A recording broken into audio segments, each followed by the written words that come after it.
Drama Wingaba ဒီမှာသူတို့မောင်နှမနဲ့ရောက်သူတို့ရိုက်ထားတဲ့ပုံကြီးကျွန်မတက်ပြီလေ ဟုတ်ကဲ့သိနေပါမယ် ကျေးဇူးတင်ပါတယ် သူယူအောင်နော် သွားရမယ်နော်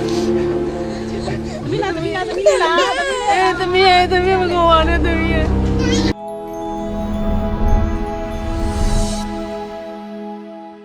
နေတာငါရှာနေတဲ့ညီမလေးဖြစ်တိတ်ကောင်းပါလေ ကိုသားကြီးကလေညီမလေးရဲ့အကိုအရင်များဖြစ်နေလားဟင်အဲ့ဒါဖြစ်နိုင်လားဟင်မဆက်တာဘာဆက်တာဒီဇုံဟာဇုံ အပတ်စဉ်တောက်ကြနေတိုင်းည8 နာရီမဟာ TV Channel မှာစောင့်မျှော်ကြည့်ရှုအားပေးကြပါဦးရှင် Drama Wingaba